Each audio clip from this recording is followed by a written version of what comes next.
Motivation, the drive to get us going, is often fleeting us. Why? Did you know that the way it is often taught today is way different, and I would say less effective than how it really works?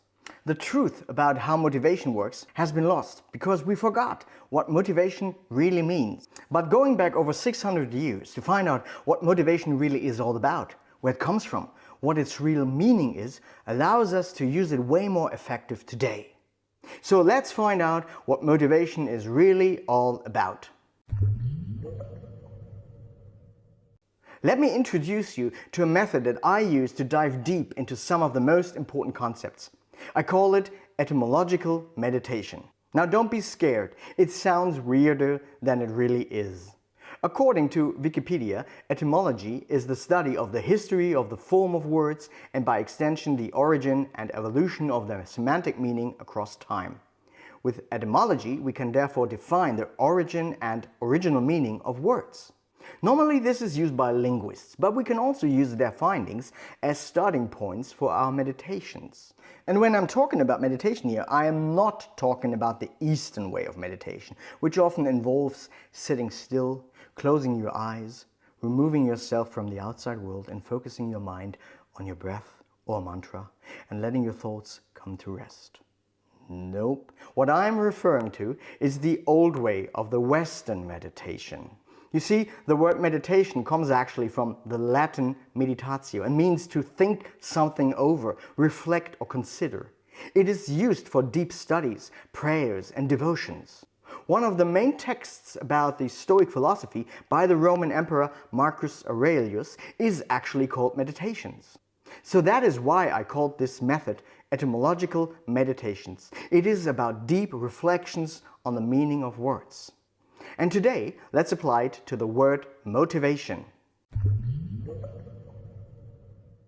The main source I will use for this meditation is a free website called Etymology Online or etymonline.com. Let's start with looking at the etymological definition of the word motivation on Etym Online.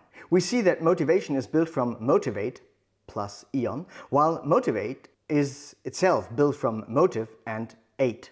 To go to the root, let's check the definition of motive. Motive, noun. Late 14th century, something brought forward a proposition, assertion or argument. A sense now obsolete. From the Old French motive, will, drive, motivation. Noun, use of adjective, literally moving.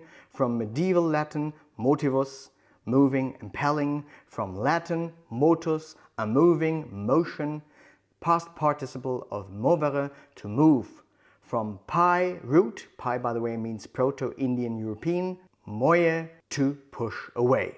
Meaning that which inwardly moves a person to behave a certain way, mental state or force which induces an action of volition is from early 15th century. Hence, design or object one has in any action. Now that was a mouthful, right? But here we will find that it comes from the Latin word movere, or to move, which itself comes from the Proto-Indian European, that's what pi stands for, root, moye, which means to push away. Now let's play with these ideas that the basis of motive, motivate and motivation is movement and push away. Whenever we want to be motivated, it is because we want to get something, a goal, a target, right? So we have the movement part in the change from the current status to the wanted status. We can draw this as a line. We have 2 points, current status and goal, connected by a line, which is the symbol of movement. Whether movement happens in the outer or inner world makes no difference at this moment. And the motive is the force which enables this movement by driving us, impelling us to move from one point to the other. To move an object from point A to point B, you can use 2 kinds of forces, push and pull. Pull would mean that the end point, the goal, would drag you towards it. That is what we would call attraction, which includes the word traction as another word for pulling or drawing. Push means that there is something in the status quo point which pushes you towards the goal. And since the root of motive comes from moye, push away, it is clear that the more important force, which creates motivation, is the pushing force within the status quo. Now what other names can we associate with these 2 forces of push and pull. Immediately, Tony Robbins comes to my mind with his teaching about the twin forces of pain and pleasure. Pleasure being the attractive force which pulls you towards it, and pain being the force which pushes you away through its painful nature. So a goal is the definition of pleasure, the place or state you want to be or attract into your life. However, by the definition of the word motive, we know that this force, pleasure, as great as it is, rarely is enough to drive us, motivate us to get going in the right direction. The problem is that we humans don't want to change by ourselves. Yes, we dream of the benefits of the goal, but we often associate pain with the process of change, right? That's why we don't change when the status quo is great or good or not bad, or it could be worse. Only in the moment when the pain of the status quo is greater than the perceived pain of change do we get into action. And that is why we need a motive, something that is such a pain in our butt that drives, pushes or impels us to get out of the current status quo. Only once we have the leverage from pain can we then use the attraction of the goal to guide us. So the goal is still important, but not as a driving function, but as a guiding function. More like a navigational beacon guiding us in the direction to go. If we would use a car as an analogy, pleasure in form of your goal would be your GPS navigation, while pain is the fuel which ignites your engine and drives you forward. You see, during the launch of a spaceship, what takes up most of the space are the fuel tanks, because you need so much power to overcome gravity. And just like that, you need to have enough fuel in the form of pain to overcome the gravity of comfort. As long as you are comfortable enough, or not uncomfortable enough in your current situation, you aren't motivated to change. So, first get clear about all the pain points in your life to come to the point where you know that you've had enough, where you come to the point of that's it, no more. And then ignite that fire and define your goal to guide you on the path. Now there are several ways you can define this driving force, the fuel you need, the pain. Tony Robbins often used an NLP technique called the Dickens pattern.